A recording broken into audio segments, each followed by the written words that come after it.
Por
tudo que você me fez.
Ain't really no other way to put it, babe.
Well, hello there. Hello. Oh, hi. Hi. Didn't see you there. It's just, okay. I confess, I set this whole thing up and I knew you were there the whole time. Confessions. You know. How's it going, guys? Can you guys hear and see me and everything? Is everything cool? Is everything cool there? Streaming is hard, so we gotta make sure everything's coolio. In the meantime, I'll take a nice drink of my beverage. Yeah, good. Nice and chill. Nice and chill. Is it choppy? Sound is choppy? Don't blow in the mic like this.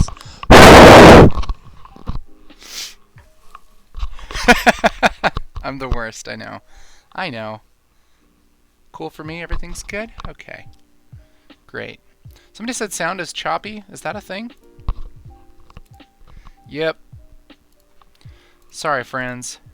Exactly like that. Yeah, good, right? Good. You guys, thank you so much for being here. Really appreciate it.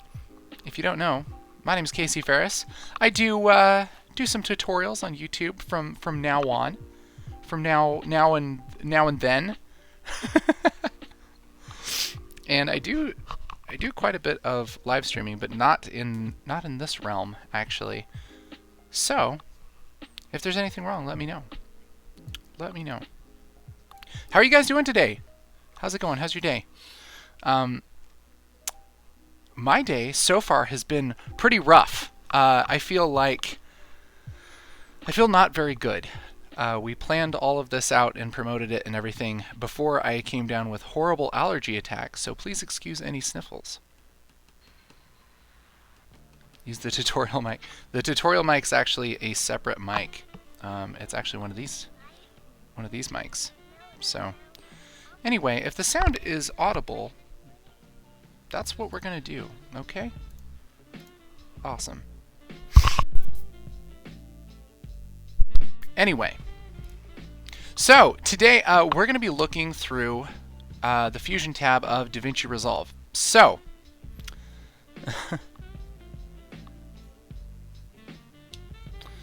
my Fusion page continues to crash when I go through the 119th frame.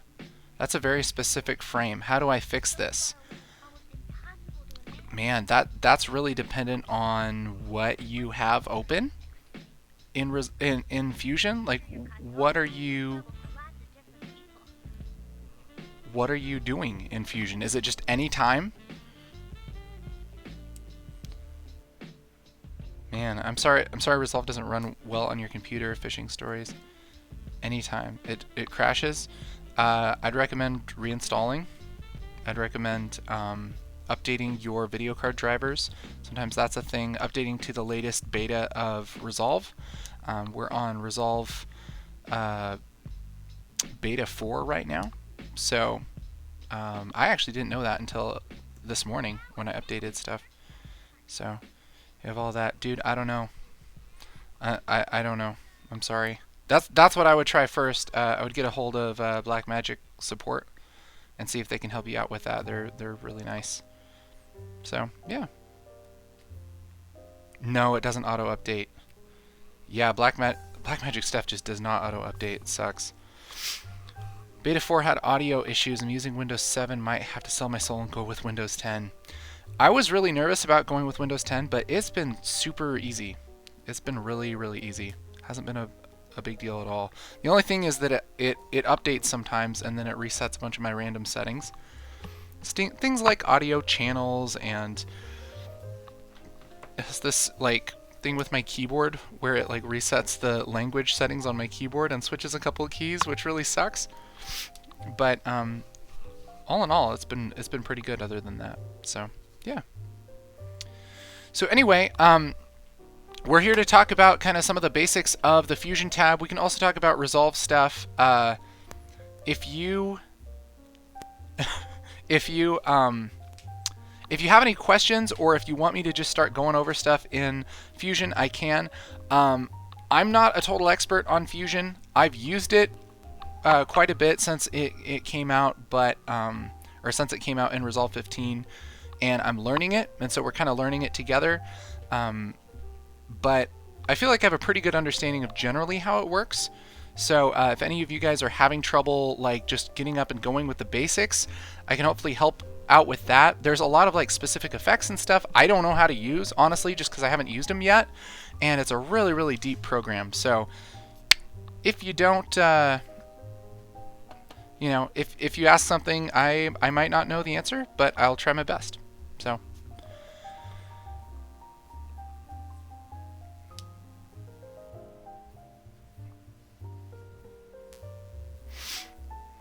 Current implementation is very buggy, so select your nodes and copy and paste into standalone Fusion. Oh, yeah, I guess you could do that. I have some experience, so maybe I can help as well. Awesome. Well, maybe you'll teach me some stuff. That would be really awesome. So, yeah, I guess let's kind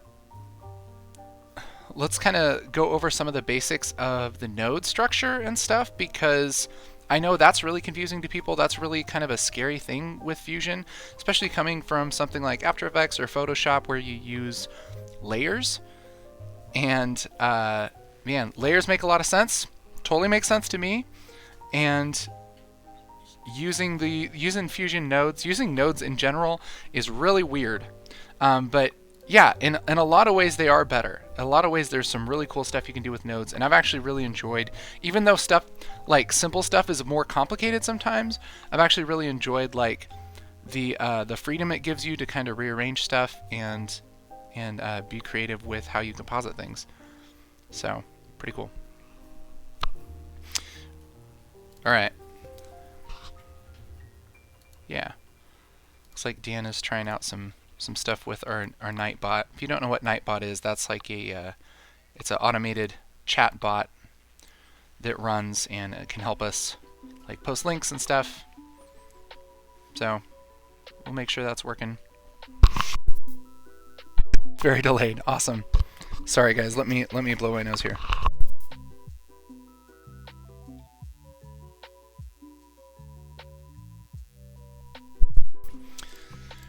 All right.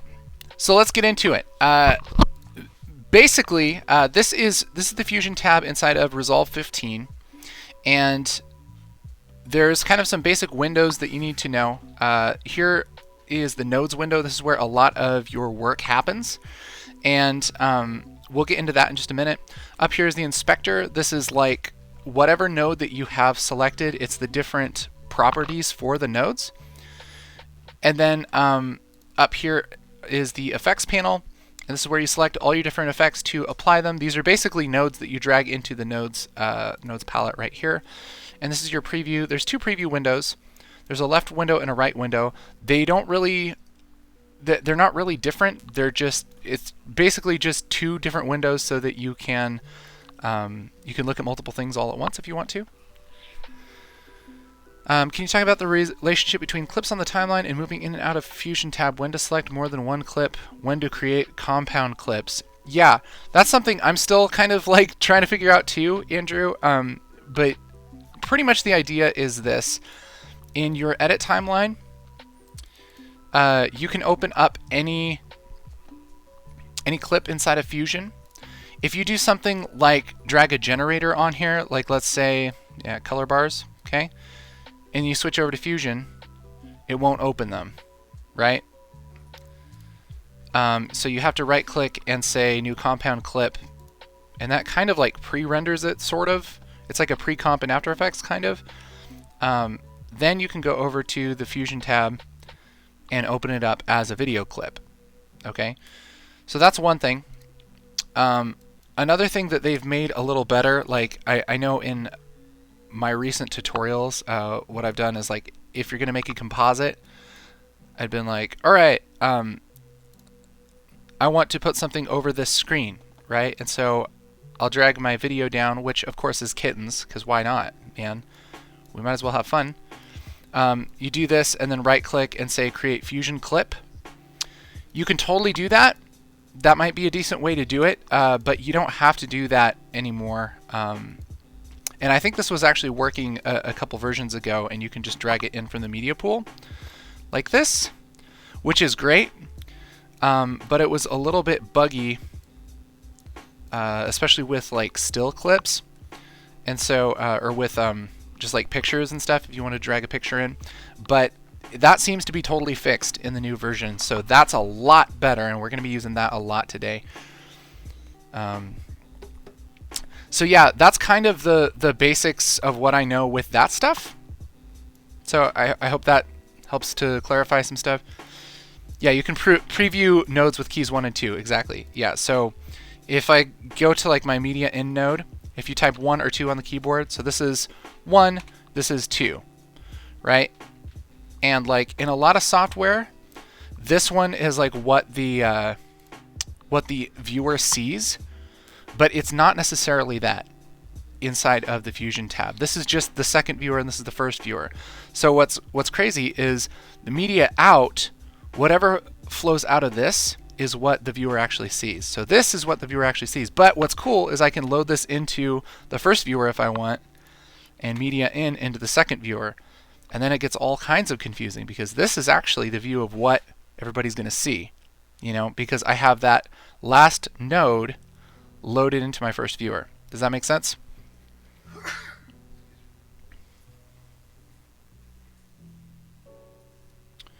Try going to the last frame in your composition.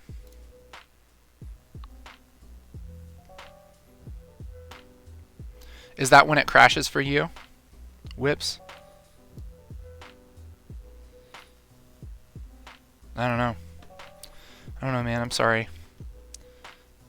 You don't necessarily have to create a compound clip in the timeline. You already have a Fusion comp open. You can drag media into the node flow. Yeah, exactly. Yep. Yep. The differences between this software and After Effects. Well, there's a lot of differences, actually. You can create similar things, and it does similar things. They're both compositing software. And so, you know, it's the general idea of putting different things together to create a composition. Fusion does it with nodes, and After Effects does it with layers. And so we're going to talk about nodes in just a little bit and what all that means and the cool things with them. But After Effects is really more integrated into like other program workflows and stuff. Like you can, you know, it's a lot more common like to have After Effects projects and stuff like that just because it's been around longer and it's been accessible longer. Fusion, although it's not new, integrating it into Resolve and making it free and like making it accessible is pretty new. So there's not a lot of like templates, there's not a lot of like things that talk with Fusion. Although inside of Resolve it works really well. So if you're like doing a project inside of DaVinci Resolve, you can open stuff up in Fusion and composite them without having to round trip to After Effects or another program or whatever. So and honestly, I've used After Effects for a really long time, and so After Effects is obviously nicer for me to use, especially if you're familiar with Premiere or with Adobe products. After Effects is super great to use, and it does weird stuff, and there's a huge learning curve to After Effects too, but it is a little easier to jump into because it still uses that layer idea. So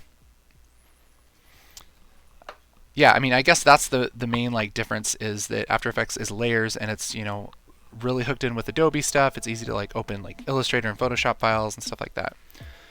So yeah, that's kind of the idea there. And they're both nice to use. Honestly, I like using Fusion. What's funny is making things that are simple. It's more complicated to make things that are simple, but once it gets more complicated, then like it makes a little bit more sense.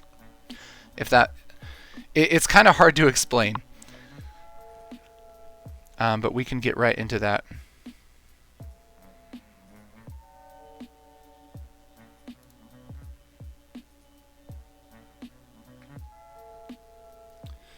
So okay, so basic tour of Fusion. That's kind of what I'm in the middle of doing. Like I said, here's the nodes thing. We'll get into nodes. Inspector is pretty much the properties of whatever node you have selected. These are the two viewers.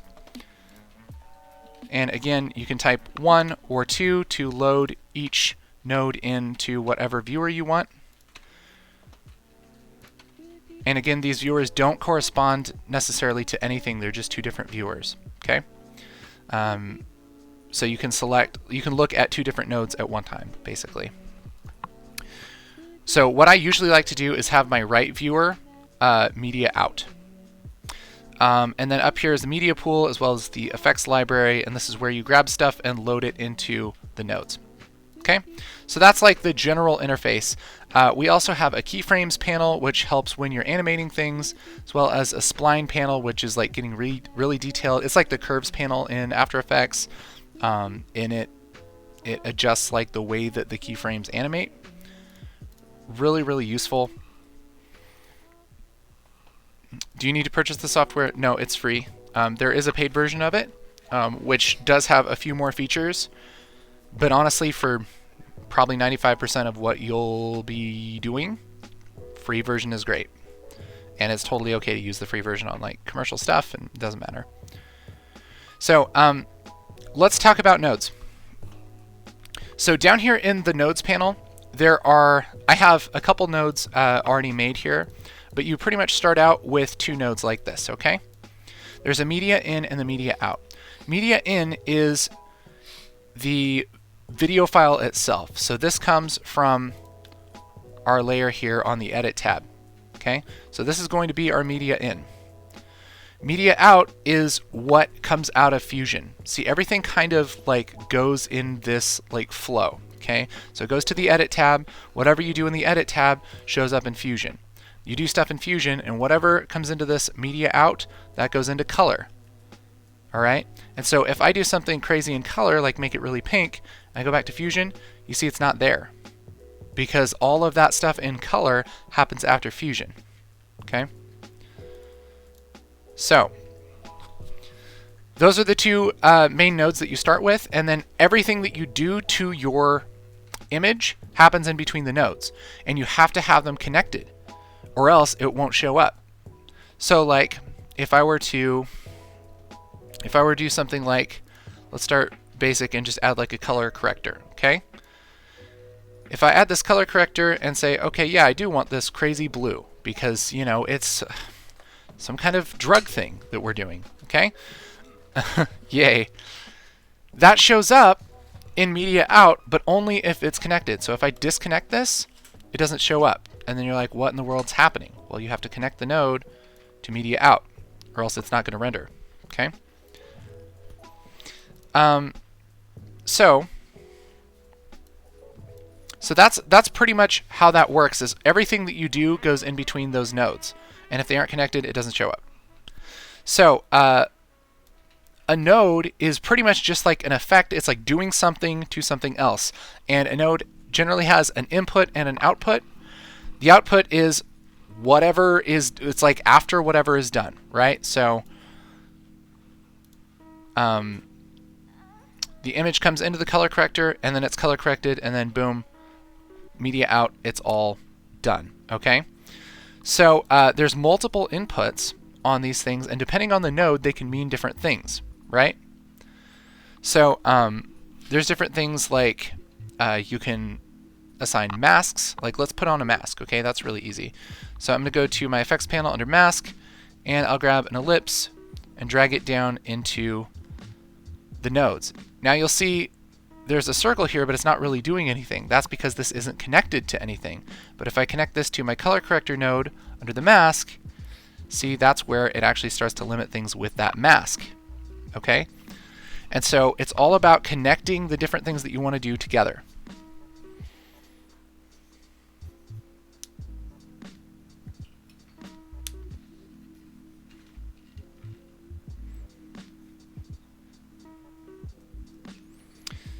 Yeah, the paid version has some stereoscopic keying 3D features for sure. What do I prefer in visual effects editing, After Effects, DaVinci, or Avid? I haven't used Avid a lot. I've just like opened it and looked at it like a couple times, but I haven't really used it. I know After Effects is really, really powerful. If I were going to start my own project right now, I would probably use After Effects, honestly. But that's because I have After Effects, and like I already paid for the Creative Cloud stuff, you know. I know that a big draw to Fusion is that it's free, and it comes with Resolve, and it's like Resolve is an all-in-one end-to-end plugin or program now. Do you experience glitches when using the Fusion text titles in the latest DaVinci Resolve beta? I haven't used the Fusion text titles. I haven't used them a lot, honestly, at all. But I definitely haven't used them in the beta. So far, I've had this crash quite a bit, honestly. It's still in beta. They're still working on it. But I have been able to get some really good stuff done, too. So...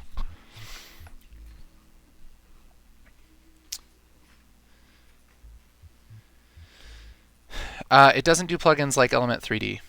They do have plugins like OpenFX plugins, which you can do, but Element 3D doesn't work for it.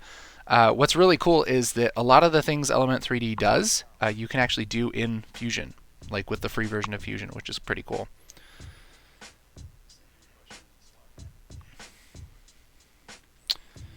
Okay. Just a minute, guys.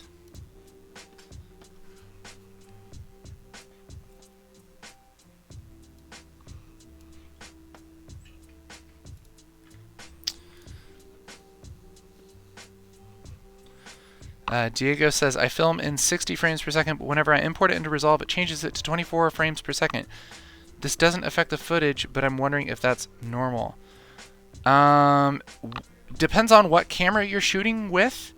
Like if you're shooting with a Blackmagic camera, sometimes it will change it to 24, and Resolve will see that and listen to that. But one thing you can do is you can go to your clip right here in the media pool, right click and say clip attributes, and you can change your frame rates and everything here.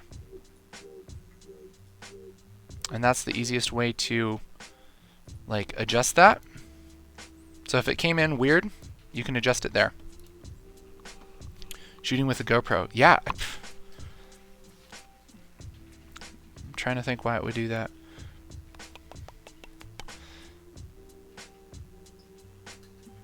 Yeah, not sure, but you can change it with that.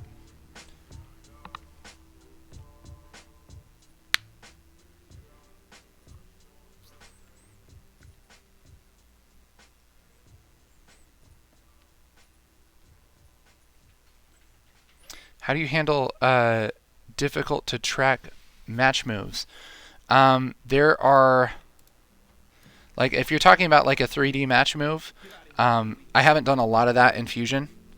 But if you're talking about like hard to track things, like 2D track things, mostly you just have to try it a lot.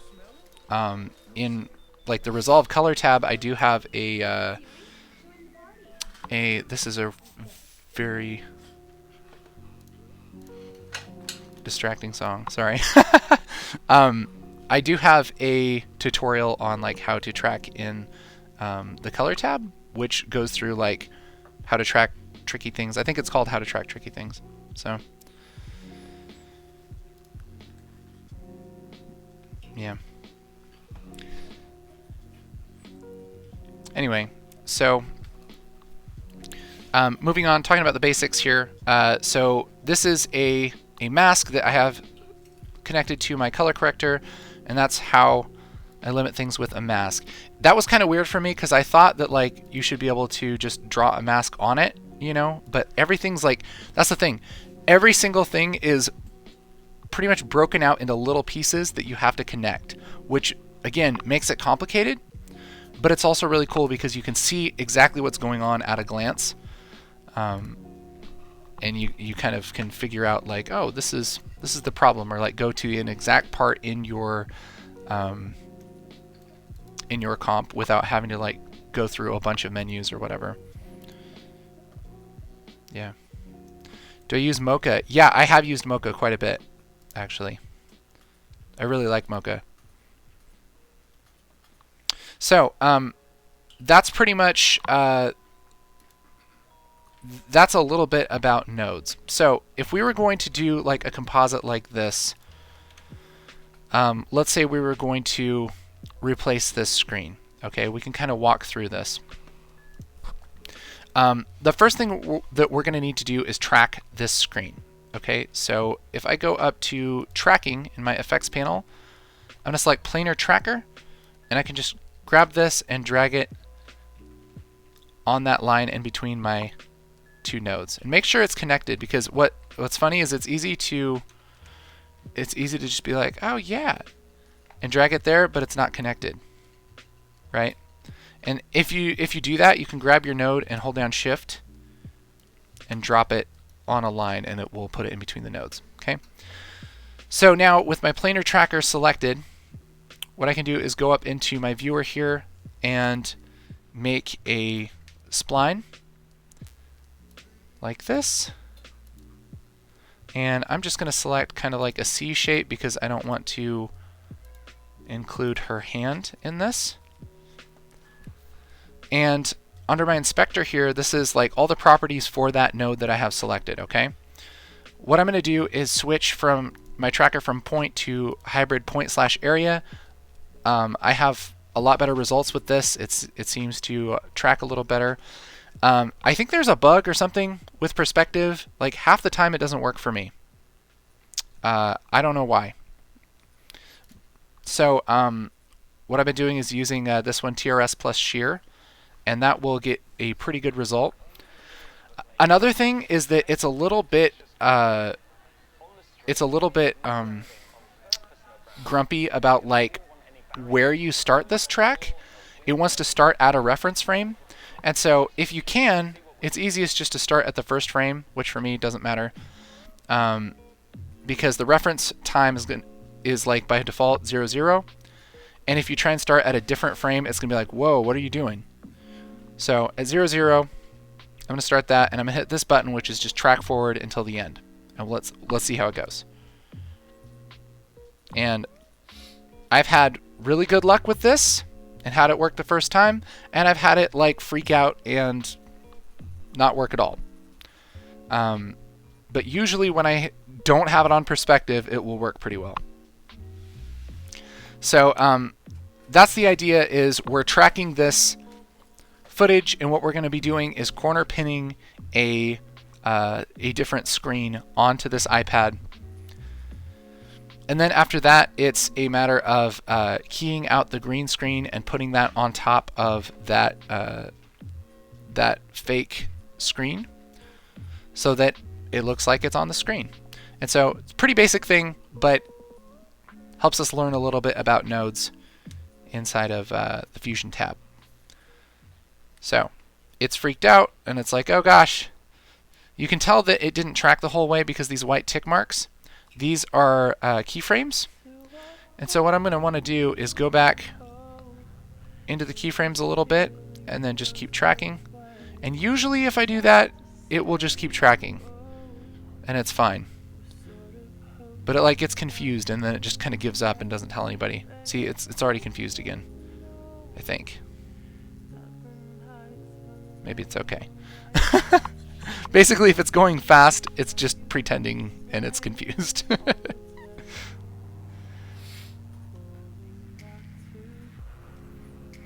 Okay.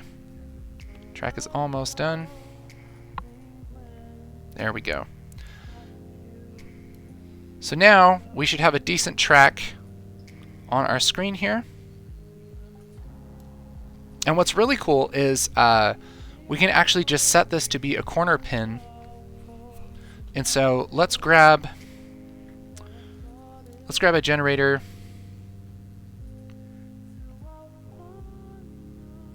And I'll just grab a background. This is just a color. I'll bring it up in my first viewer by hitting 1. And let's just make it this red color because Christmas. So under my planar tracker, if I select that, if I go here to operation mode where it says track, I'm going to go down and then hit corner pin, and it's going to make some kind of weird shape here. What this is the actual corners that it's going to pin whatever I tell it to pin to. and I just align it with the screen. I'm going to make it a little bit bigger than the screen because it just tends to work out a little better that way. And now that I have that selected, I can roll down my corner pin thing. Oh wait, it's actually over here. I'll grab my background here, and I'll drop it onto my green arrow here. And look at that. It corner pins things right onto my screen. But now we have a problem.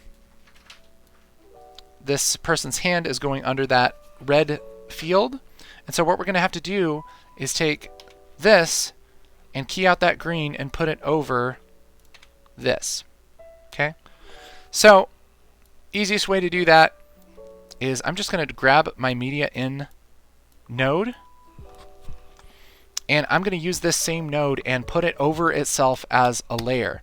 So that's the cool thing about nodes, is you can actually reuse nodes for different things. That's what's really cool. Like in After Effects or something, you'd have to duplicate the layer, which, you know, isn't that big of a deal, but it's really cool because you just have one piece of like media that you're using for multiple different things. So if I go to my planar tracker node, what I'm going to do is add a merge node. Now a merge node takes two nodes and puts one over the other. Okay, so I'm going to click this little button right here. That's going to make a new merge node, and this already connects it to the background, and so it's wondering what to put in the foreground. That's this green little arrow thing. And what I can do is just grab this media in, the output from the media in, and just select it and put it on that green arrow. So now this is being used for multiple things, which is really cool. Really cool. So now all I really have to do is key out this green and it should look pretty good. So I'm going to go up to matte. Why is that circle showing up sometimes? Which one? This circle? Is that the one you're talking about?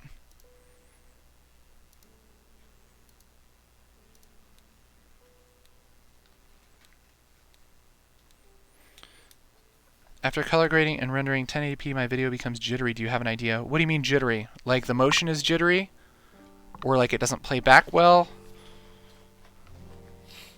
Yeah, so this circle, this is kind of like the, it's like the handle that you grab stuff with in the merge node. And so in this merge node, I can grab this and move it around. See, that's what's actually happening, is this being put on top of the background. And so it's just kind of like the little tooltip to be able to move stuff around. So it's not going to show up in the composite, it's just like the little heads-up display thing. And that's in the merge node. So what I'm going to do is I need to key out this green, and I'm going to use the delta keyer. I'm just going to grab that and drop that in the line that goes from my media in to my foreground part of my merge node, and just drop that right there. And so think of this like a flow chart, okay? This is taking this original media, which is this, and then it's keying out the green and then putting it over this planar tracker background thing. Okay? So I'm going to put my media out in my second viewer here, and then with my delta keyer selected, I can select the color that I want to key out. Here under background color, I'm going to click the color and hit pick screen color, and I'll just select this green right here and hit OK, and boom, it's out. Now, there's one problem. If we zoom in here, the little tracking marker things are still there. So the way that we adjust that is if there's little like buttons here that are like get deeper and deeper into the properties in the inspector here. What I can do is grab this threshold thing. This is on the third page. And I think I do it this way. Yeah. And I just bring the low threshold up a little bit. And that will get rid of those extra keying or the extra tracking markers. So that's pretty much a basic composite there. Now we need to actually load something here, which right now we're just using the background, but we can load anything there. And that's the cool thing, is we can switch stuff out really easily just by connecting a different node. So what I'm gonna do is I'm gonna grab the cat footage from my media pool and just drag that into my nodes, and it comes in as media in 2. So this is my footage. Cat's playing. Yeah, nice and cute. And if I get rid of background 1 and then connect media in 2 to my planar tracker, you'll see that it does what it's supposed to, but it squeezes it, and that's because it's taking this whole like frame, the 16:9 frame, and it's just scaling it right like that, because it's taking all of these corners and just putting them in the corners of the iPad, which isn't what we want. Okay, so how do you think that we fix that? What we'll have to do is adjust this image before it hits that planar tracker, that corner pin, right? Easiest way to do this, if you go to transform, there's an effect called crop. I can just grab that and put that in between my media in 2 and my planar tracker. And now if I bring up crop, I can adjust the crop on this.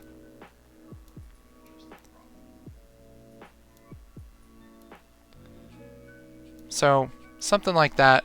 For this, you know, this isn't that important that it's like just right,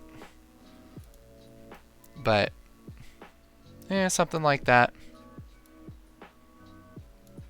And now if I switch back over to my media out, you'll see it shows up looking a lot better. So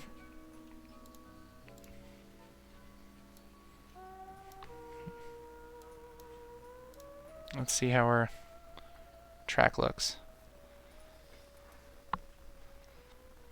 So yeah, that's pretty much the basic workflow of like replacing a screen. And so it has to do with keying, with adjusting things. The kittens are so cute. I just can't. I'm not able to even anymore. So that's pretty much like how the nodes work. And again, if you look at this like a flowchart, you can kind of read what's happening without even seeing like what's going on. So basically we have a layer here, and I'll just load this into the first viewer. Get rid of my effects library here. So this is the node that I have selected. This is the end. Okay. So media in 1 is this, and then what we're doing is tracking it, and we're putting in media in 2, which is the kittens. We're cropping them, and then we're compositing it with the corner pin. And then over that, we're keying this green out and putting it over to make the final composite. And so it's kind of a flow chart like that.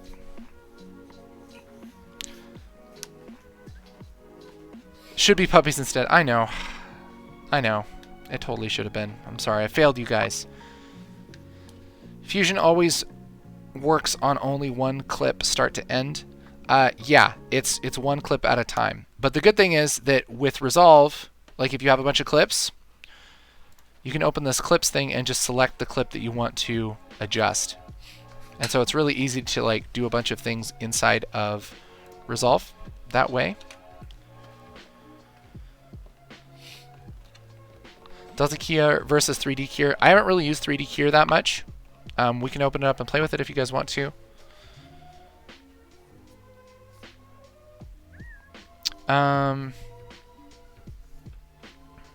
You can have multiple clips if you make a compound clip in the timeline, then when you look at the Fusion tab, they'll both be there. Yeah, that's right. You can do like stack multiple clips and then they just come in as media in nodes, but that's the same thing that's pretty much the same thing as just dragging them in from the media pool. The advantage to doing it in the timeline is if you want to like adjust timing, it's a lot easier to do it in the editing timeline. Like if you wanted a specific part, like in this, like if you were replacing this with a screen where like when she hits the screen, a thing like pops up, you could time it in here and then select them both and then send them to Fusion and they would already be lined up. And then you can just adjust how the composite works without having to worry about the timing. So that's a nice thing. Thank you. This is exactly what I'll have to do soon with TV screens. Yep. Yep. Same exact workflow. Same thing. Hopefully there won't be a whole bunch of things in front of the TV screens and different perspective shifts and stuff like you would with a floppy iPad.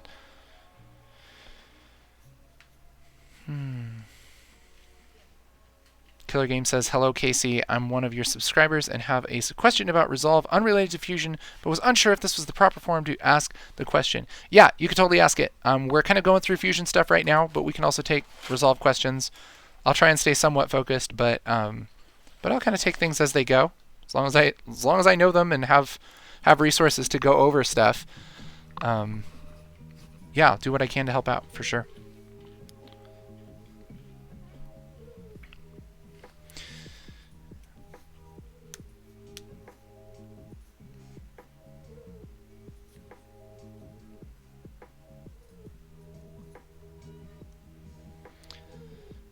So, yes, this will be online afterwards, fairly, no problem. So yeah, that's pretty much the way that nodes work. And like I said, the really cool part about nodes is being able to do stuff like this, like using one piece of media for multiple things. It's really, really cool. Thanks for doing this. Appreciate it. Thank you, Diego. I keep getting hung up on simple things like how do you add a drop shadow to a graphic? And I was trying to do a circle wipe in between two items but couldn't reverse or switch the items. Thanks.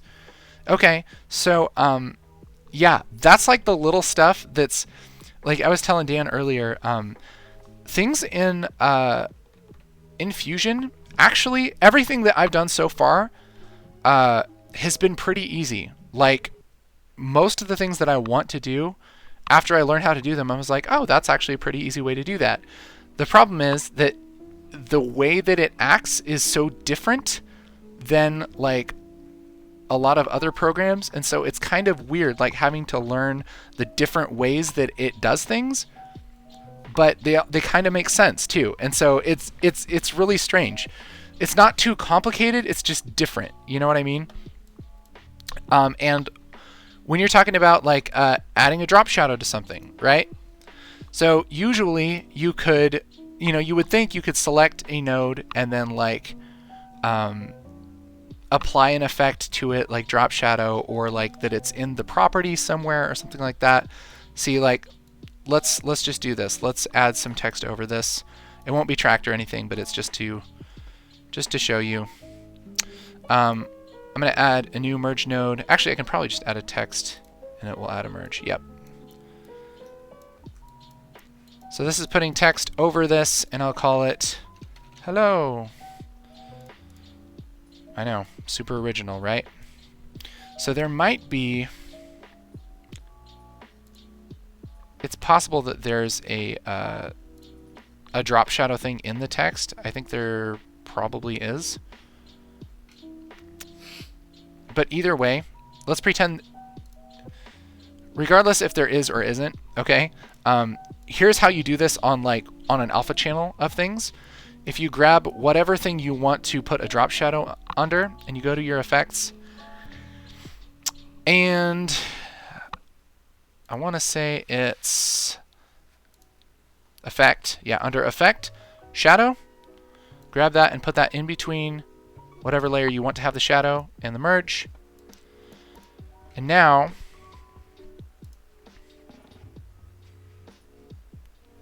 you actually have this little like thing here, and you can adjust the shadow right on the screen. And it's actually really nice. The way they do that, you can adjust the softness just like you normally would, right? So that's how you do that. I actually looked around for a long time trying to find that. Like I said, it seems like they have an option for text to do that, but I was using a different layer and wanted a shadow under it. Anyway, so that's how you do it on any layer. And I was trying to do a circle wipe in between two items, but couldn't reverse or switch the items. Do you mean like have one before the other one? What about adjusting lighting and color on the component clips of the composite? Yeah. So for this, like let's say, I'll get rid of this stuff. Let's say I wanted to adjust the color on either of these clips. What's really cool about nodes is that you can just place in like a color adjustment wherever you want in your comp. And so if I go to color, I can go to color corrector and grab that and put that in between my media in and my crop. I could probably put it after my crop, it doesn't really matter, but and then I can adjust that as I want. So if I want this to be less contrast, you know, have it look like a kind of a washed out screen, that's probably a great way to do it. And so you can adjust just the individual things within the composite. Now, this is a pretty good, from what I've used, a pretty good color corrector like plugin. And they do have a bunch of different things like curves and like they have like hue curves and a bunch of different stuff that you can adjust as like separate things. It's obviously, it's not the same as Resolve. Even though this is in Resolve, my assumption is it's still probably using the code and the plugins and stuff from Fusion, and so it's not going to be like Resolve. If you want to do color on like the whole thing, here's something that I've done that's interesting. So like let's say you make this composite, right? Thank you so much for subscribing, sign in. Thank you. If you go to your color tab, remember color happens after Fusion. So inside of Resolve, everything has a flow, and it goes edit, color, Fusion, audio, render, right? So everything that happens in Fusion is going to be kind of like pre-rendered, and then we can color correct it. So let's say, okay, I want this to be, you know, I want to color grade this, right? And so I can adjust this. Producers Playhouse, thank you for subscribing. Appreciate that. I can adjust this a little bit and make it, you know, make it look how I want. And I'm looking at everything but the screen, basically, because I can adjust the screen under that if I want to. Like, okay, this looks pretty good. And then I can go back to Fusion and be like, well, actually that screen's a little bit bright. You know, and pump that down a little bit. And switch back to color and see what it looks like. It's a little bit wonky, but like that's a way to do it, to like adjust the whole thing and then just adjust parts of it. You could also just put like a color corrector over like media in. So like I could just copy and paste this and then like break the connections and put that in between my keyer and my merge. And then I can just adjust things. We could have a rave if we want. I can adjust things separately. Okay.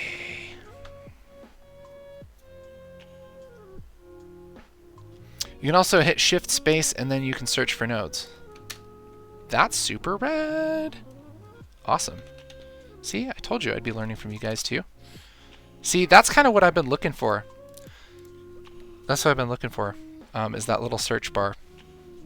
Shift space, huh? Cool. Okay, we're doing that from now on. Okay.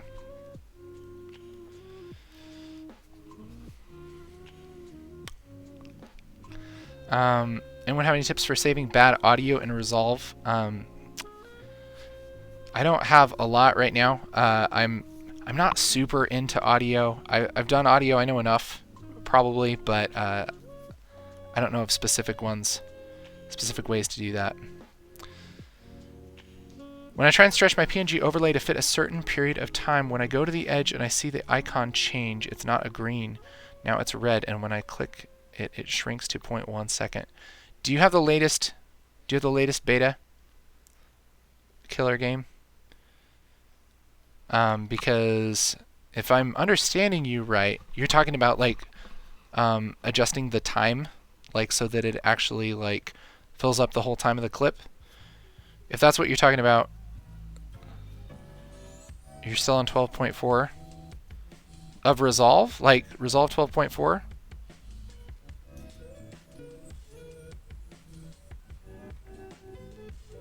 You're talking about in the Edit tab then.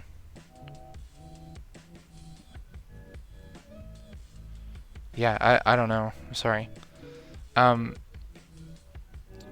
Also, you can apply LUTs. Yeah, you can apply LUTs in Fusion too. I was doing that a couple. It was with Beta 2, I think, and it kept locking up. But they probably have fixed that.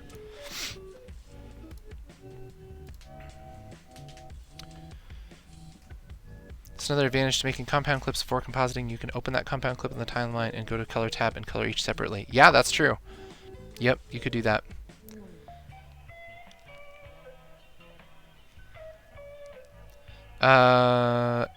Is Fusion a feature in version 15 or the Pro suite? Fusion comes in version 15. It's in beta right now, but so it's still pretty buggy. But yeah, it's free. It's in the free version as well as the paid version. What can I do if DaVinci Resolve says your GPU memory is full by editing stuff? With Fusion, I got 3 GB of VRAM. Most of the time I'm editing 1080p at 60. Yeah, I'm not sure. You might try and update your graphics card's drivers. If you have anything else running that's graphics intensive, probably be good to make sure that's not running. How did you add the merge node? There's a button right here. That's the easiest way to add a merge node. So like whatever you have selected, it'll add it after, and it'll add it as the background. So that's the easiest way to do it. Some things, if you just click on them, like text, it will, well, if you have something selected, if you add text, it will add a merge node for you. But what's cool is like you can build stuff and not even have it connected, and then like add a merge node and then connect it later too. It's pretty cool. Yeah, edit tab, making the PNG fit the clip. Yeah, I'm trying to think if I've had that problem before.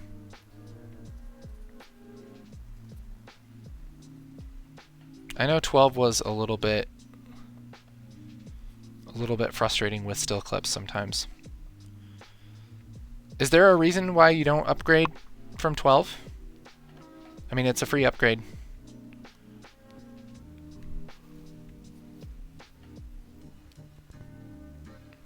Because like 14 is super stable. 14 is awesome. Would totally recommend 14. We explained versions in a later session. Do you mean like color versions on the color page? We can talk about that. Will a 1080 Ti with 77,000 KB, 7700 KB enough to edit 4K footage in real time? Yeah, you'd probably have a pretty good shot at that. It depends on the frame rate, but that seems like it'd be pretty good. I can just about do 4K real time. I have a 970 with like a 6,000 something K.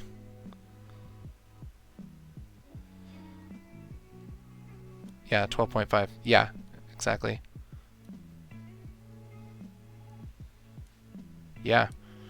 Yeah, I wouldn't. I don't see a reason not to upgrade to 14. 14's great. In the Edit tab, what's the difference between backspace and delete, the two different buttons on the keyboard? I believe. Let me try this real quick. I believe that one of them, if you hit delete, it sucks everything down, whereas if you hit backspace, it doesn't. That's the difference. So delete is like a ripple delete. Does that make sense?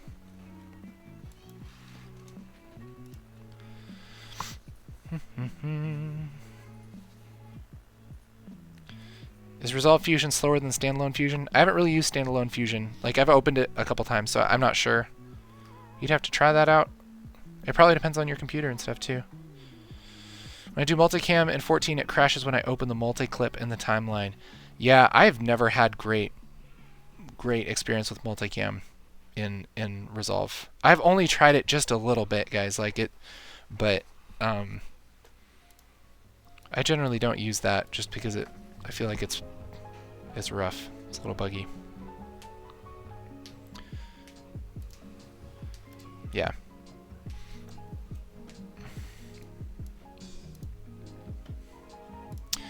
So anyway, does that kind of make sense? Like a little bit of how nodes work. We can get more into that, you guys, if you have questions specifically about nodes. I do know some of the effects.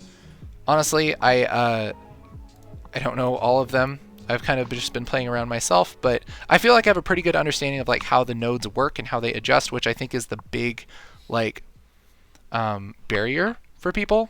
So that's kind of the thing.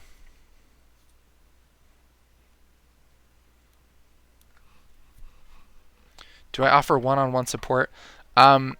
Maybe. Why don't, if you email me and tell me your problem, we can talk about it. The thing is, I don't know if I will necessarily know how to fix whatever's going on. But if it's just like learning color in general, learning some of DaVinci Resolve in general, you could probably do something like that.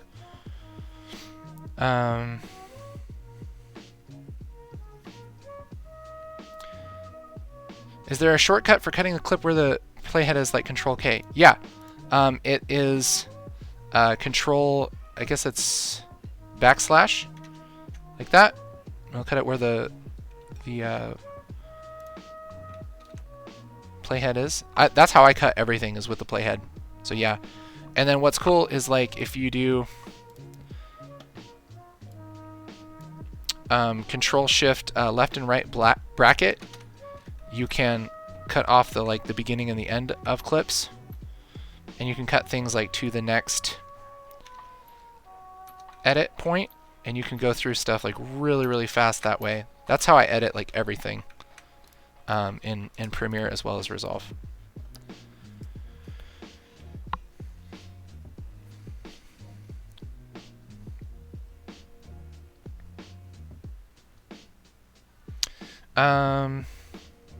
Is there any possibility for 3D camera tracking without buying the studio version? Is there any freeware program or a plugin or something like this? I think there is probably. It seems like there is a camera tracker by what's that company called? The Foundry. The Foundry makes a camera tracker, which they have a plugin for Resolve.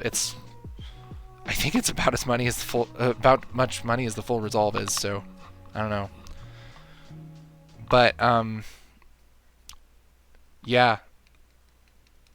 And I haven't used the 3D tracker a lot. And the version that I just used, or I guess it was version 2, like I could not get it to work at all. Like it was crashing all the time. So, again, I just upgraded to the new version today, so I haven't used the camera tracker here a lot.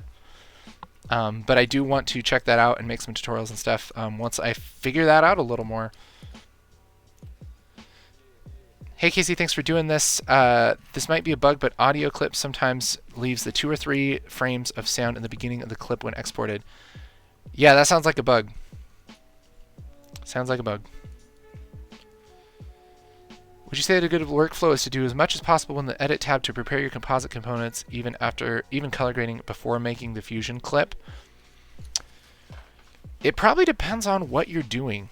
Like I said, I think preparing them like timing wise is probably best in the edit tab.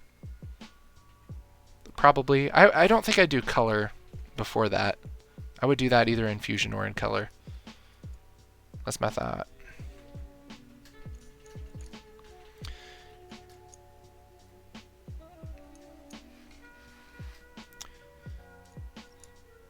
Is there a way to have the playhead state in the middle of the timeline and have the timeline move instead? I think there is a way to do that.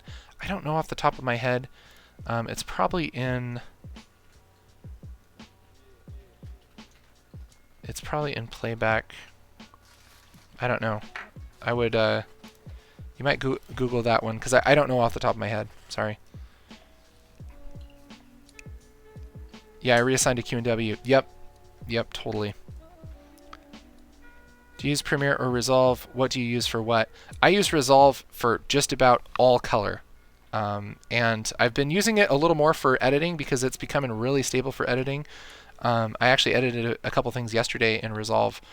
And I do like it because you can just go into color and like export it, and it's really great.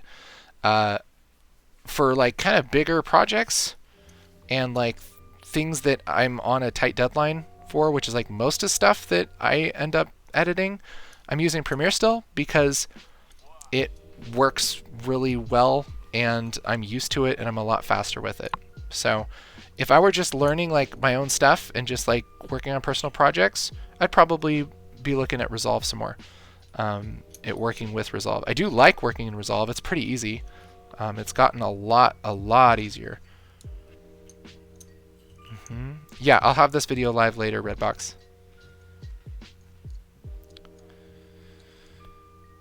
I'm confused where to do my editing, but I like Resolve color correction. Yeah.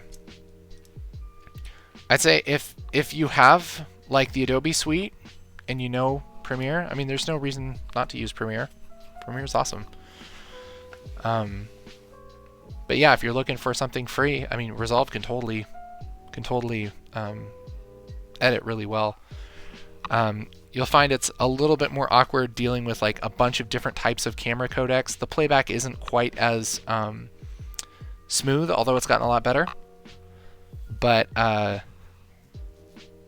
it's definitely nothing to laugh at these days.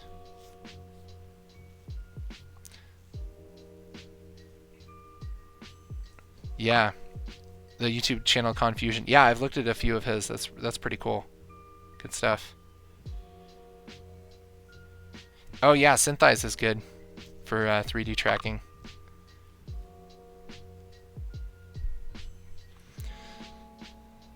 Do we have to update the beta? Yes, you have to update it. That's the thing, is like Resolve does not have automatic updates at all. You have to update it all the time. It's frustrating to me too. I wish it was not like that.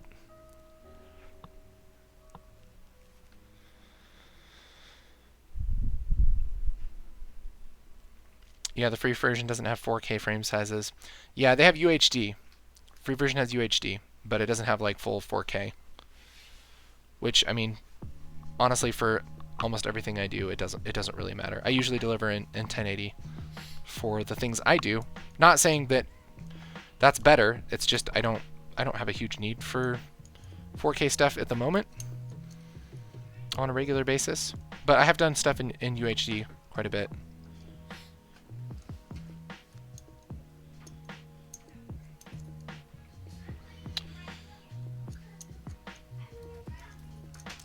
Yeah. So I want to open up something I've been working on here. Let me hide stuff for a minute.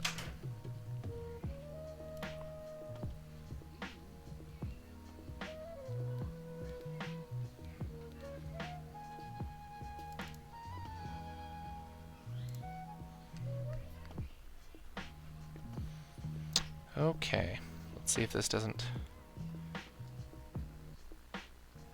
go crazy. Man, that's annoying. Let me fix something real quick.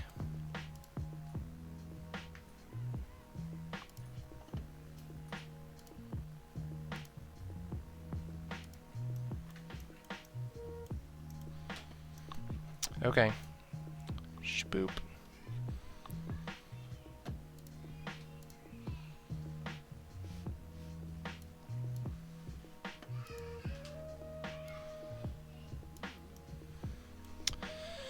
Okay, this is just a project I've been working on and like playing around, just basically playing around and seeing what Fusion can do and kind of learning as I go. And if you guys want like a legit tutorial on like how I made this and kind of going through it, I can totally do that. And I'm going to walk through a little bit of it today, especially it's probably a great way to answer some questions and hopefully demystify the nodes thing a little bit.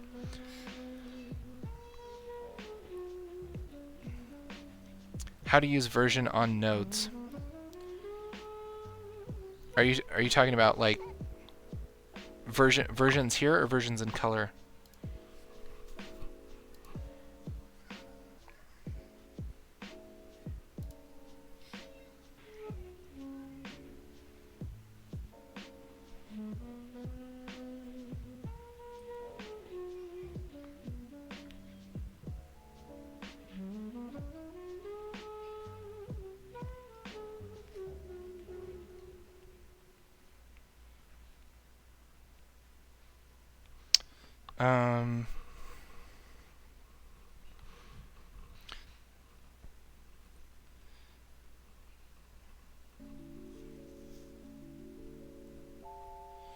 I use 4K as pre-comps for pan and zoom and post. Is there a better way in Resolve?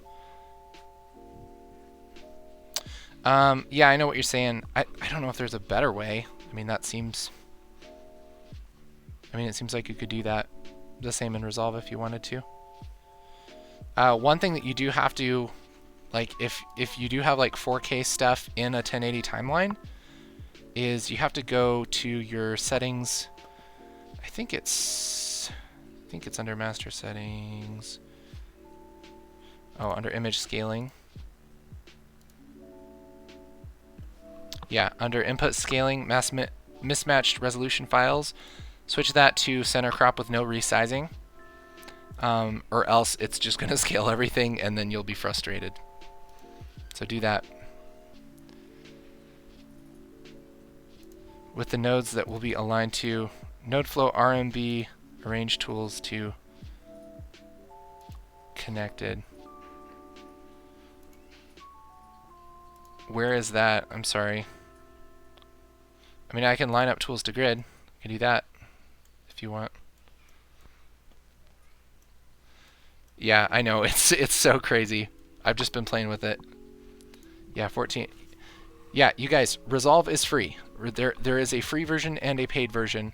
The updates are always free, but there's always a free version and a paid version. So if you bought like Resolve 8 paid version, you can have Resolve 15 paid version.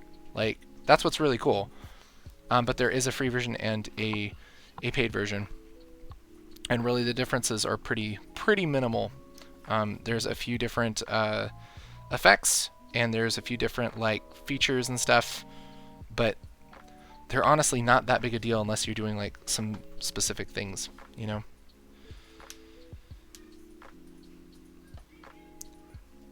So yeah.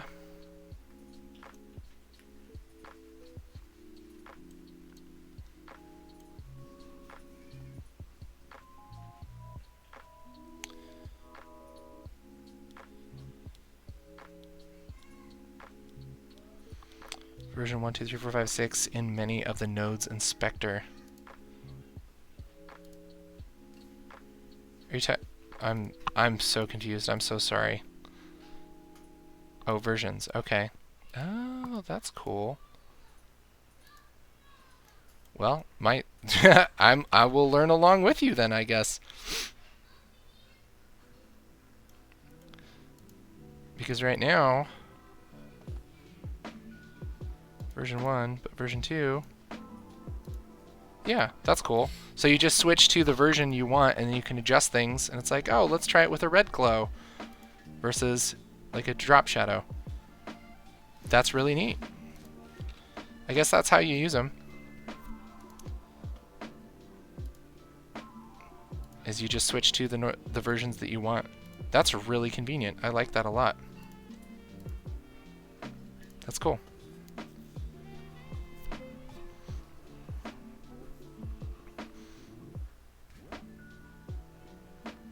Yeah. Awesome. Okay, so IonR, since you know stuff about Resolve, I have been trying so hard, so freaking hard, to do the thing where you like add a little like note or like a label to the background here.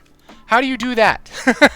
I keep seeing it, and what's crazy is I stumbled upon it the other day, And I was like, yes, dude. That's what I've been looking for. And I haven't been able to find it since. Rosario, thank you so much for subscribing. That's awesome.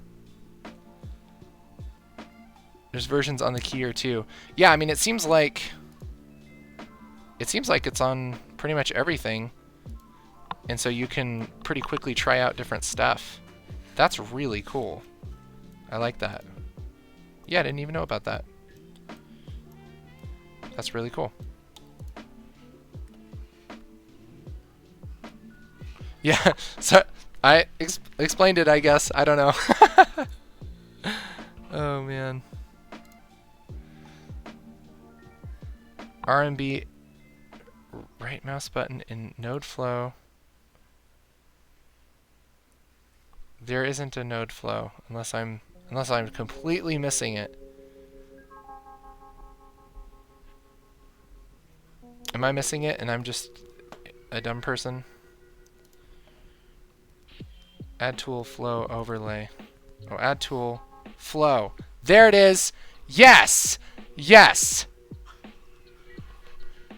Ah! It was right freaking there. Ah, I do stuff now.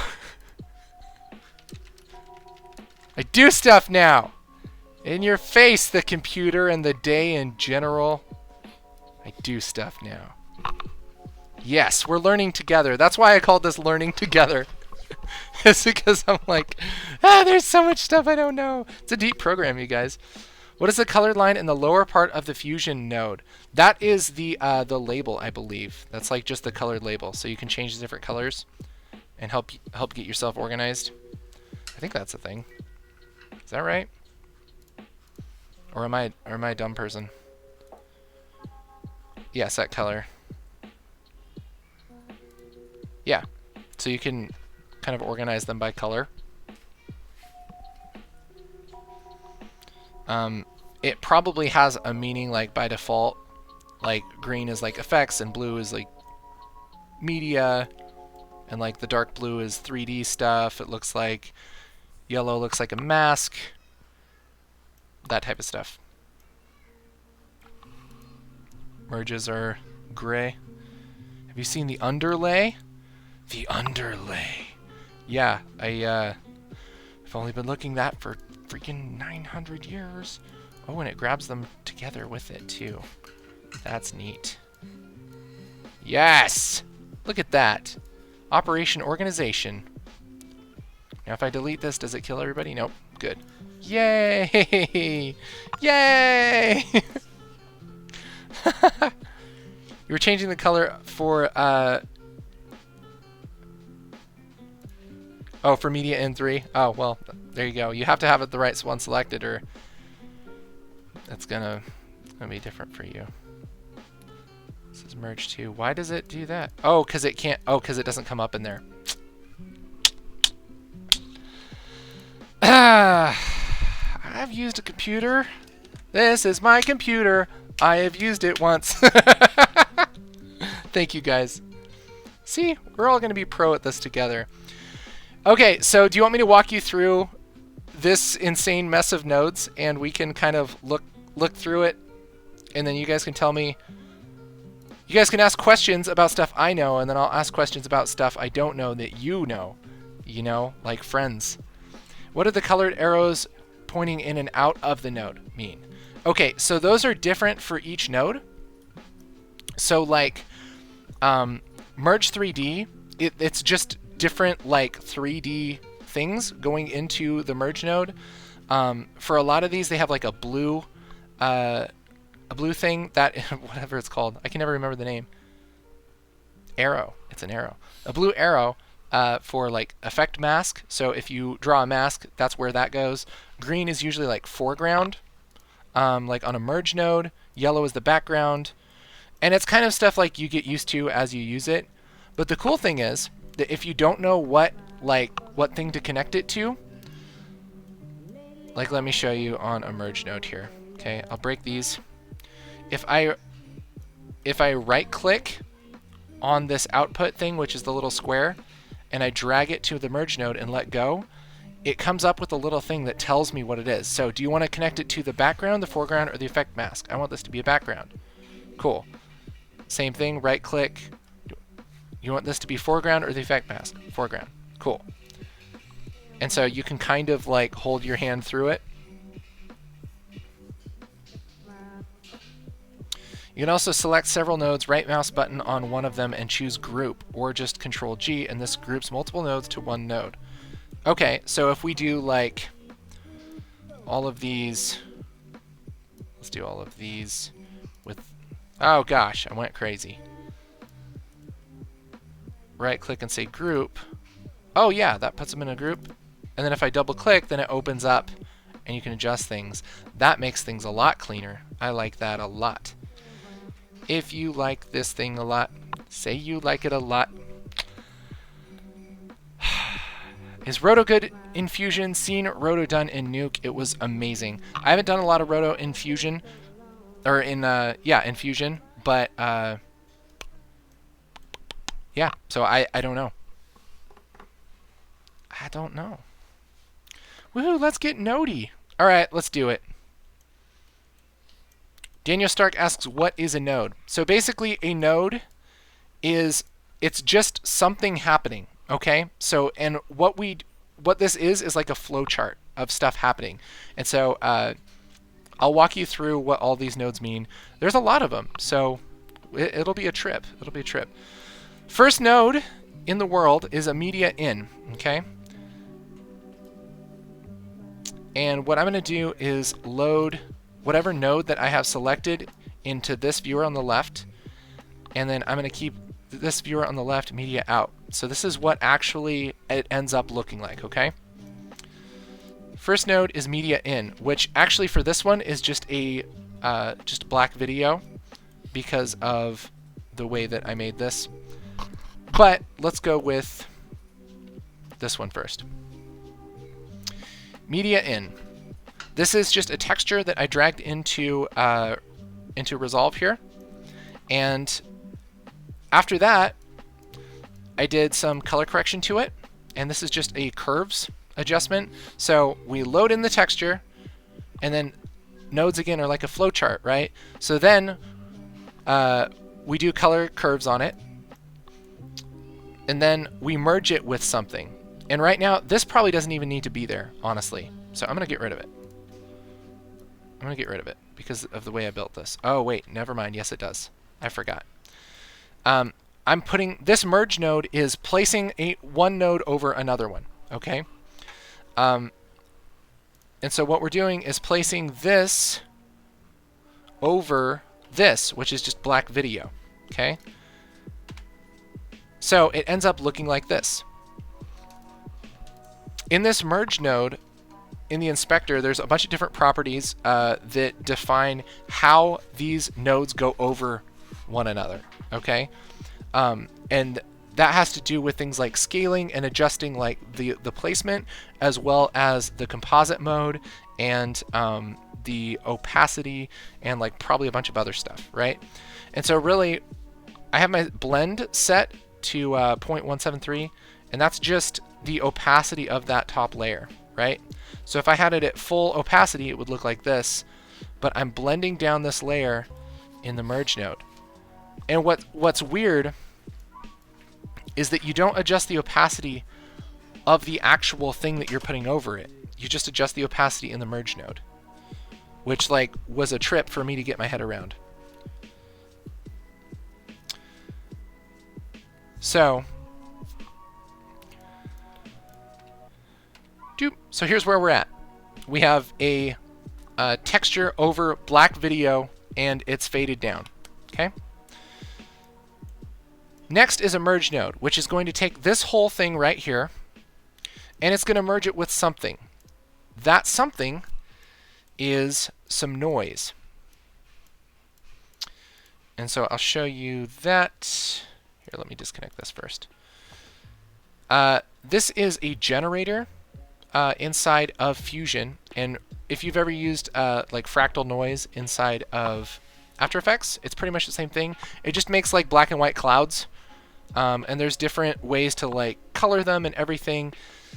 and I have this seethe rate turned up inside of the inspector here, and what that does is animate this basically. Here, I'll show you. So that's what it does over time, is it just kind of animates this fog.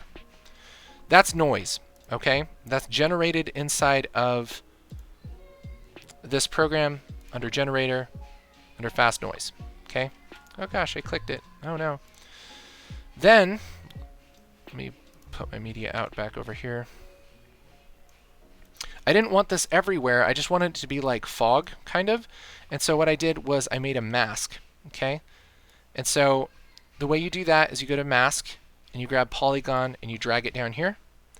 And then you can draw on this layer, just like I did here. And then I connected it to the little blue arrow on the noise, okay? So here's what that looks like. This is just that noise with like a circular mask over it so that it just exists kind of on the bottom, right? It's pretty basic.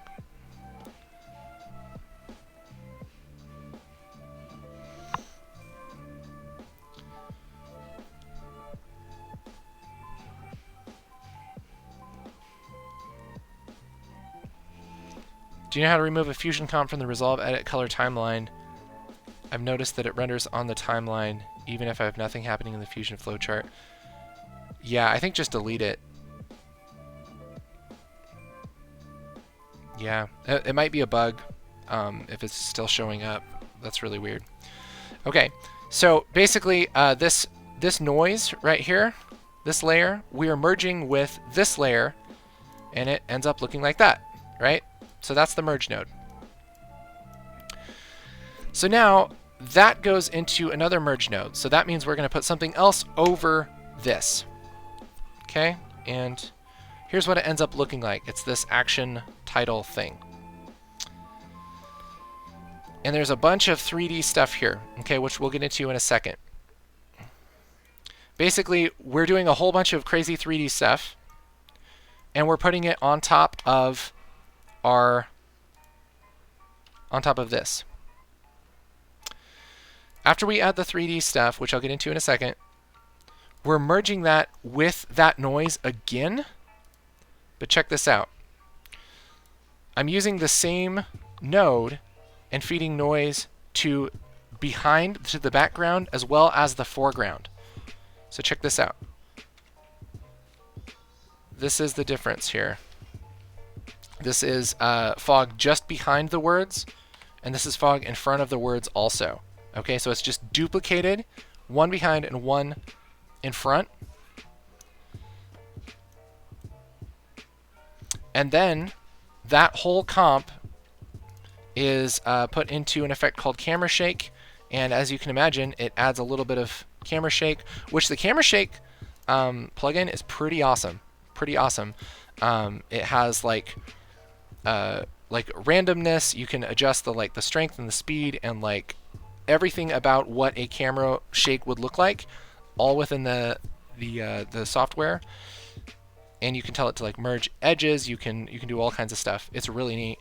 And then that's just rendered, and that's the final composite. Okay. So we'll get into the 3D stuff, but basically, yeah, and I'll go over the whole thing again kind of at the end. Okay. So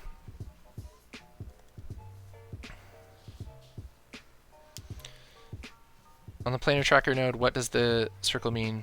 Don't you just draw your own masks yourself? Why does it show that circle? Yeah, that's the positioning. That's the like grab the layer and move it around type of thing.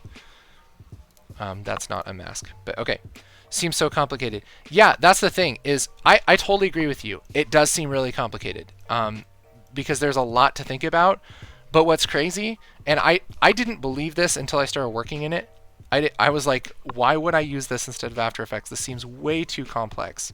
But like once you start working on it, like it's actually really fun, first of all. And then you can move really fast because it's like, okay, I want this and I'm going to merge it with this. Oh, but that's not ready yet. I'll just leave that merge thing here and like connect all of my nodes together and I have the thing done, and then I can work on this by itself and then connect it and it works. You know, like rather than stacking all the layers and they all like talk to each other and they all like interact with each other and stack, you know. You can kind of like separate things. It's kind of hard to explain until you like use it. But yeah, it does look really complicated. And in a lot of ways it is. But that's okay.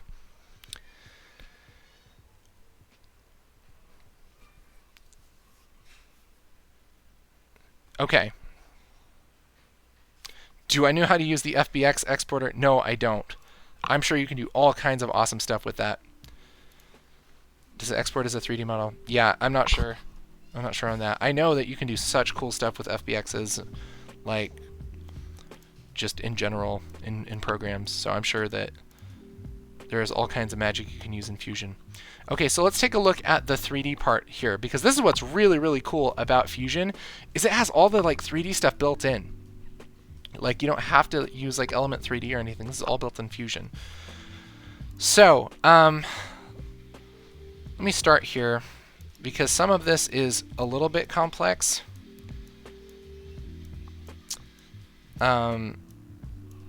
Basically, we're starting with the text 3D.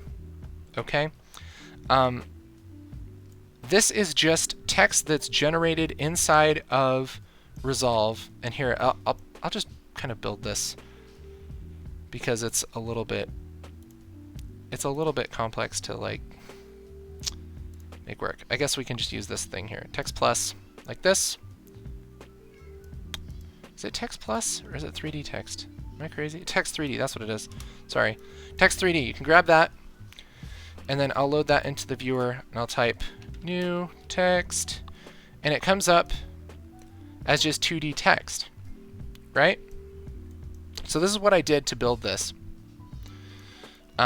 If you scroll down in the inspector, under extrusion, you can pump up extrusion depth, and that kind of makes that extrude out. Now, it looks awful right now because there's no lighting on it. Okay? So anytime that you make something 3D, you have to add a 3D render node, okay? Which is right here, renderer 3D. Now I can bring this up, and this is actually taking it from 3D Magic Space and putting it into like a 2D image so that you can actually composite it with stuff, right? And in this render 3D node, under lighting, you have to enable lighting, which turns it dark because we have no lights, okay? Now, how do we add a light to this? It's just like the 2D stuff, except for we have to add a merge node, but it's a 3D merge node, okay? So, under text 3D here, we have a merge 3D node right here that I can add. So it's text 3D flowing into the merge node, which isn't doing anything except for also having the text 3D, and then renderer 3D, okay? The merge 3D, that's where we add more stuff to our 3D scene, okay? So if I grab like a light, I'll grab a directional light, drag that in, and I can connect it to my merge.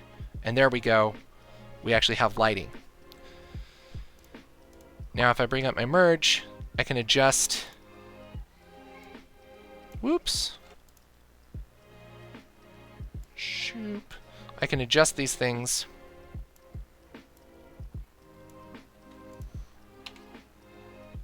Oops.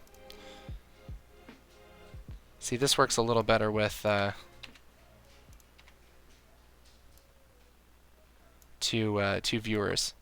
So you can adjust what's happening in one viewer and like the and look at how it looks in the other viewer. And so you can pretty much just light it like you would in like any kind of 3D scene.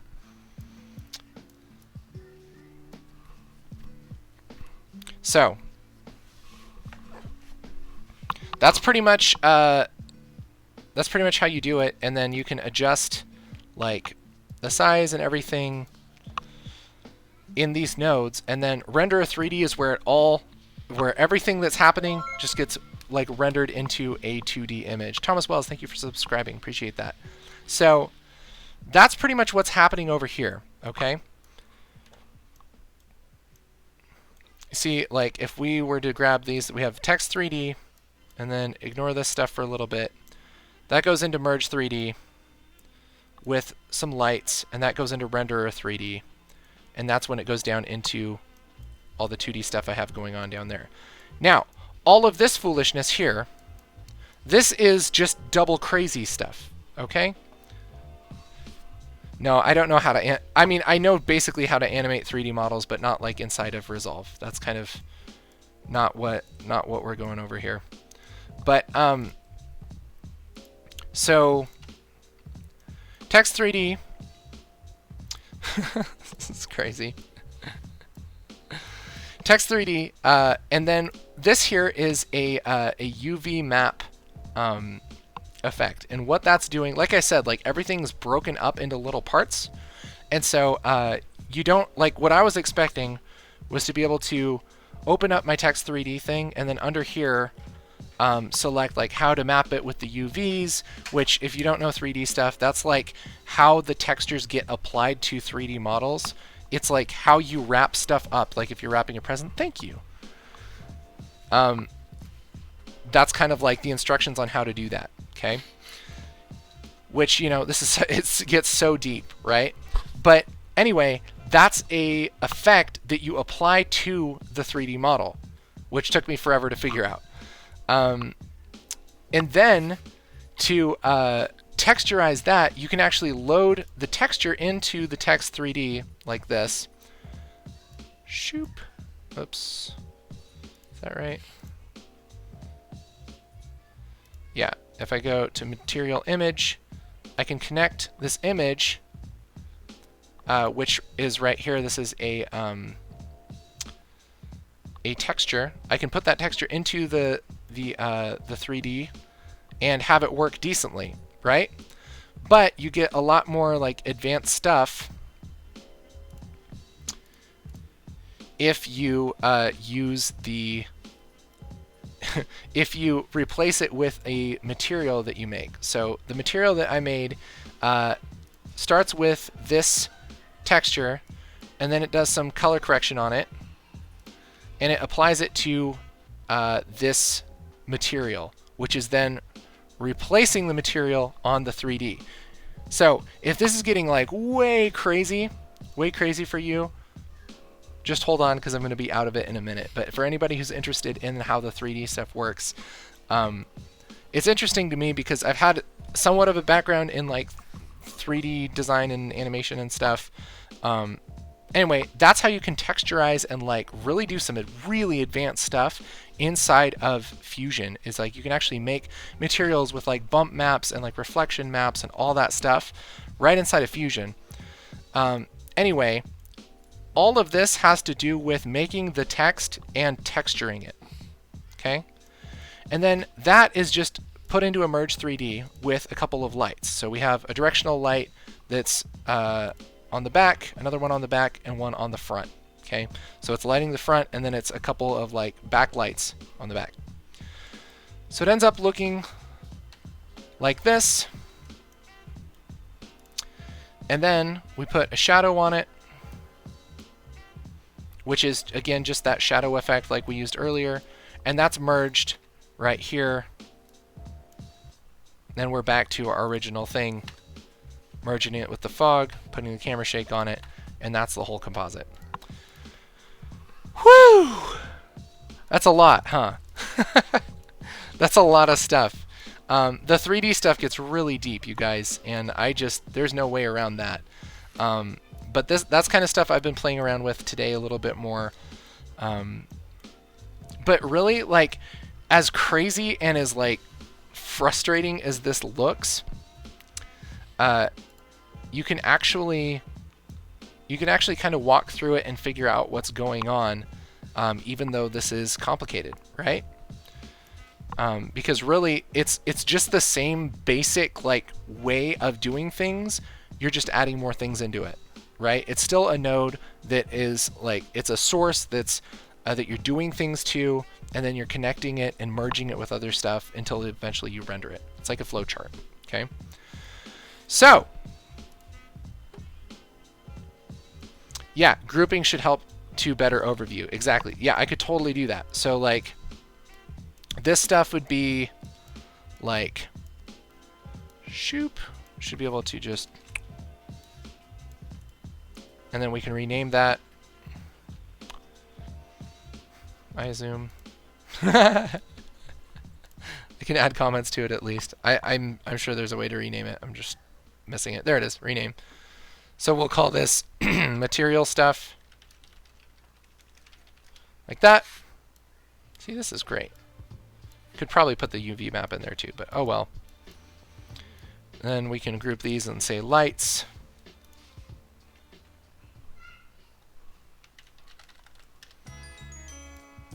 Right.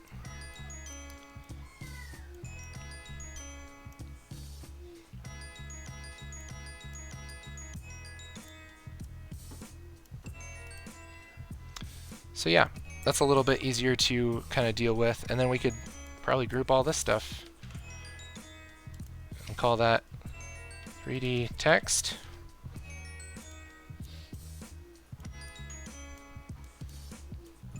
So yeah, that's a great way to like actually be organized, unlike I have been. See? And it doesn't look so scary once it actually, once you start to look at it. So this could be like background. Oops. Boop.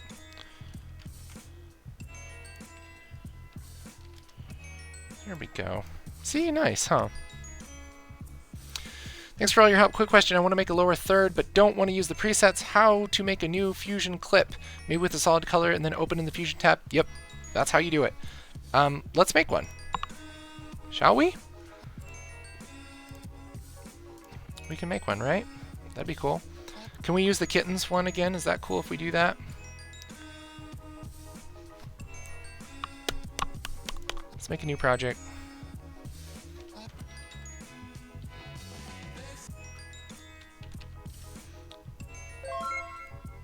Andrew Smith, thank you for subscribing. You can copy and paste and share groups for later use. I'm not sure on that. There's probably a way to do that. Ion Arm might know. Okay, so let's do this.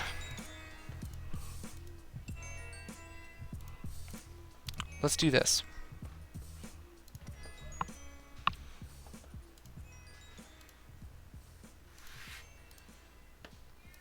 Actually, before we do that, do you guys want to you want to do a giveaway for some LUTs? What do you think about that? Want to do some free LUTs? Let's do a giveaway, shall we? You guys down for that? I'll grab the kitty cat video here real quick. Yay! Okay.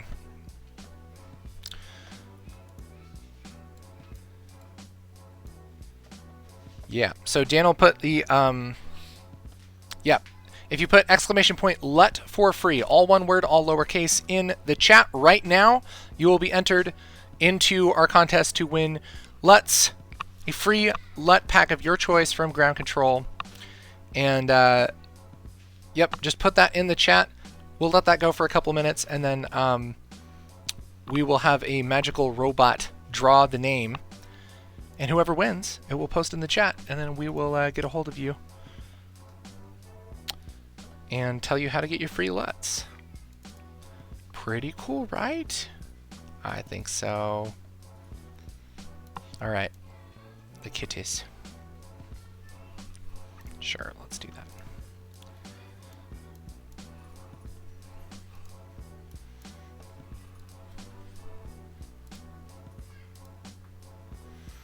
Okay, so let's say we want to make a lower third over this. Let's try this. Let's do a solid color, and then I'm going to right click and say new compound clip. Okay? Now, the idea here is going to be to make this with an alpha, which I think this will work. Although I haven't tried this exact way to do it, so if it's not going to work, please let me know. But I'm pretty sure this will work. Let's say, let's add text just to start this out. We'll do a merge, add text over that. What I might do Yeah, let's say lower third. Perfect, perfect. Really good spelling. I think I should be able to do this, and then... Oh, you know what? It might not actually do it because of the compound clip silliness. Huh.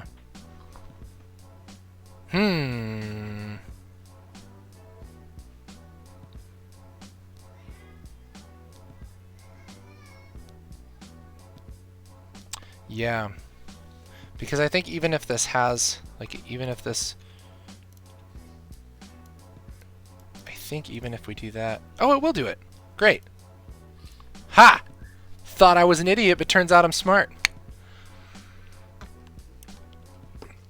Yeah, I could have done that, but what I want to do is I want to be able to add like colors and stuff to this that aren't just white. You know what I mean? So basically, we made a compound clip with nothing, and then we're adding text to it. And so we should be able to do something like, you know, add a background, which ironically we kind of already had, but shh.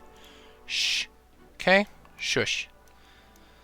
Okay, we'll make it a, I don't know, like a blue or something. And then, you know, it's like, it's kind of like problem solving. It's like, what do you want to do next? Well, I want to make this smaller. I want to resize it, right? So I can grab a resize. Shoop. Is this resizing the frame? What is going on here? Maybe that's not the way to do it. Can scale or transform, I imagine. Oh no, my life. What is going on? I'm all confused now. Oh no.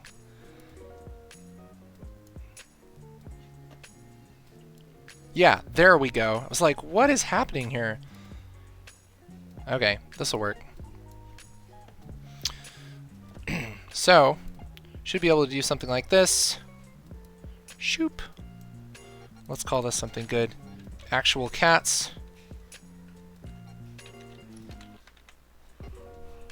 A-C-T-U-A-L. Actual cats. Yep. Actual cats.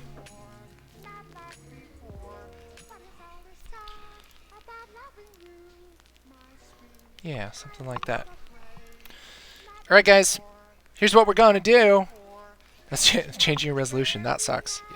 Okay, let's do last call. So we're going to give you a little bit longer to enter the contest. Type !LUT for free, and you can be entered to win some free LUTs from Ground Control. Pretty awesome sauce. Why are there people just talking in my ear? I'm done with that. And again, it's like we'll add a shadow to this. Shoop. Then we should be able to go back to edit, and there we have our lower third, right? So, even though it's kind of working backwards, it's kind of strange.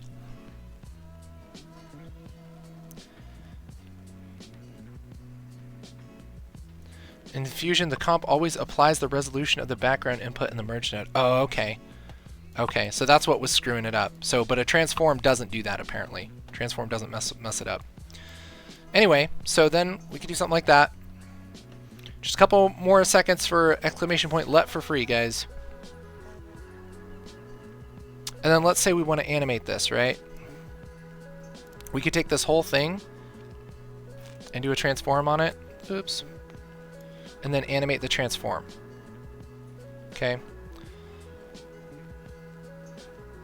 So we could use center. Looks like that'll work just fine.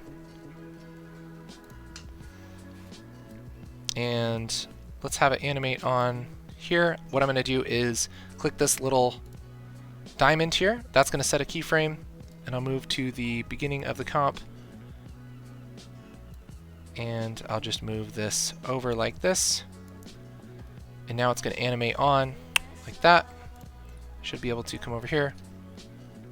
Actual cats. I feel good about what we've done today. I feel good about this. All right, guys, we're drawing it. We're drawing it. Exclamation point let for free. Let's draw the winner.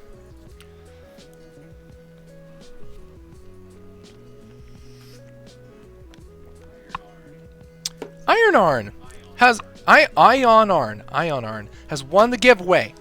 Awesome. And that's really cool because he's been super helpful during this whole thing. So, let me know. You can message me on Discord. You can send a email to info@groundcontrolcolor.com, IonArn, and you can have a free pack of LETs of your choice. Just let me know what you want. Okay? And we'll get email me, and we'll get that sent out to you. Okay? Super cool. Congratulations. All right, guys. Let's go for just a few more minutes here. If you guys have other questions on Fusion or DaVinci Resolve, things we can explore and learn together, things that I might know that I could help you out with, I'd love to do that. We'll see how it goes. Right now we have a very nice lower third. So let's say we want to adjust the animation of this. We can go to our keyframes panel. Actually, let's go to our spline panel, and we can select this transform to, oops, and click displacement. And this little button right here is going to focus on whatever keyframes we had here. I should be able to just flatten out these tangents here. I think you can also just right click and say, yeah, flatten, or just select them and hit F, and it'll flatten out the tangents, and that will do a nice ease. Nice and easy. Get nice and easy. See? Oh, yeah. Hey. That's nice. That's nice. Yep. Add a blur, Dave Cooper. Dave Cooper demands a blur.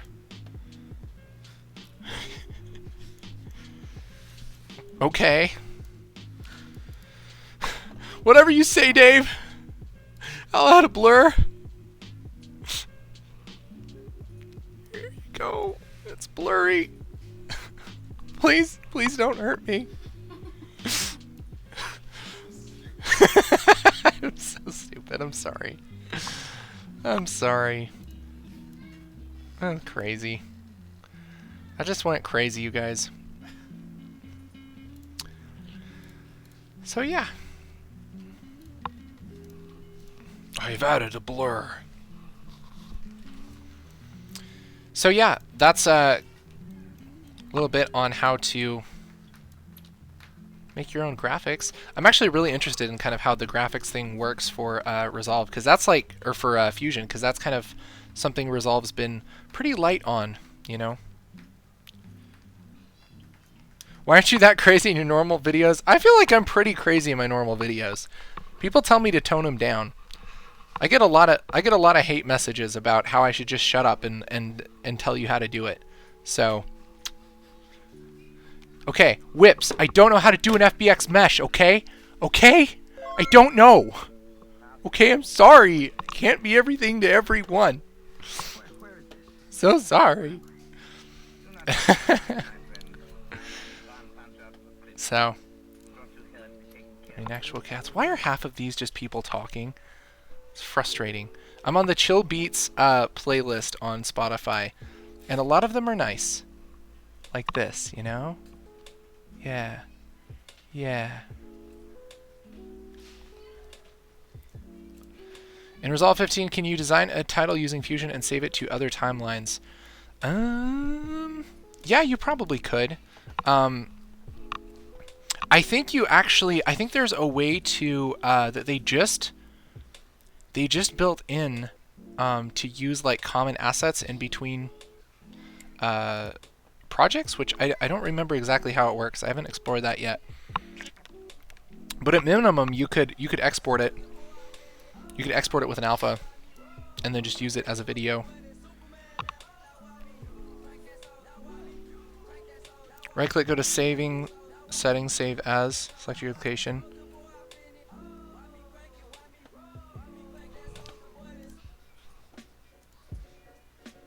what?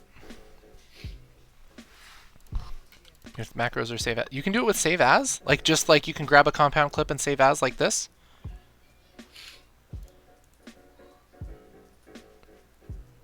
Am I all kinds of confused, or is that just in Fusion that you can do that?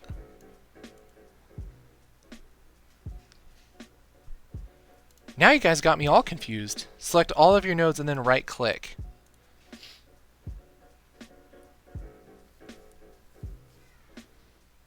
Probably just so frustrating to people who are like, it's right there! Just freaking pick it! Casey, no, not rename! Rename is F2! You shouldn't even be clicking it! It just type F2! Oh, under settings. There it is!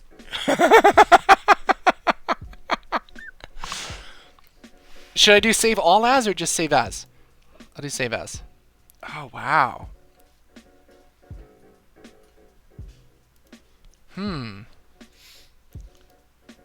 Okay. A good lower third. Sick. So if I had a new project and I was like, yeah, man, I'm busy doing other stuff.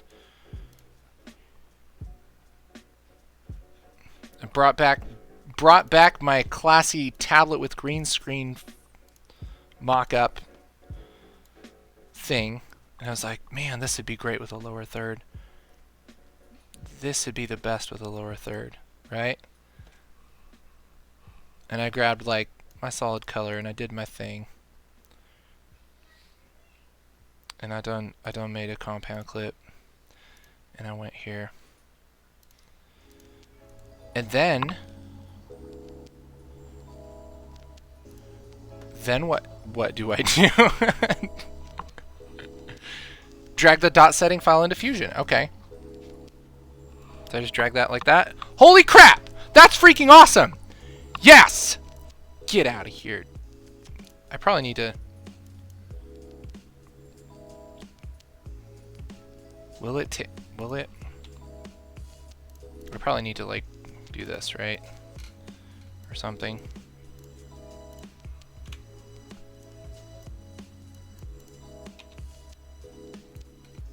Yes! Actual cats.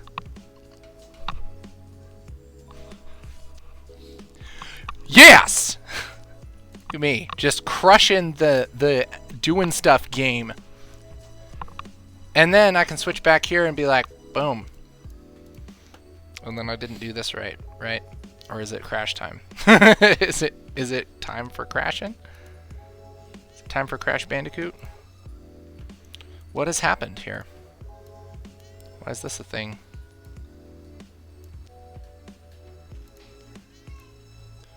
Oh. I messed something up. I did something crazy. And you save it in the presets folder in Resolve Fusion, you can use it with the effects library and shift space. Dang. That's really powerful. I love that. Put the file in the directory and it will appear in your title tab. Like it'll appear here? Wow.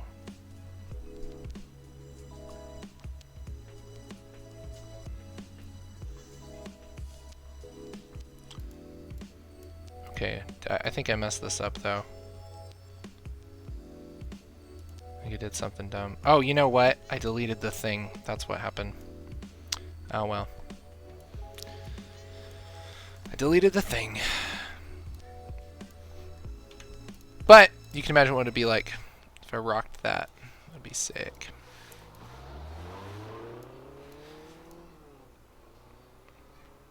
So, but if I do that,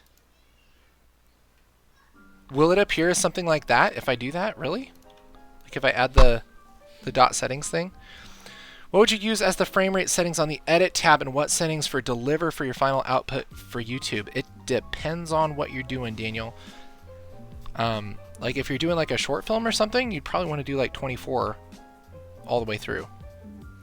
But it depends on the project, really. You'd have to reset resolve. Wow, that's really cool. That's super cool. I didn't know that. Man. You guys, thank you so much for helping me and like, yeah, like working through this with me. This is really cool.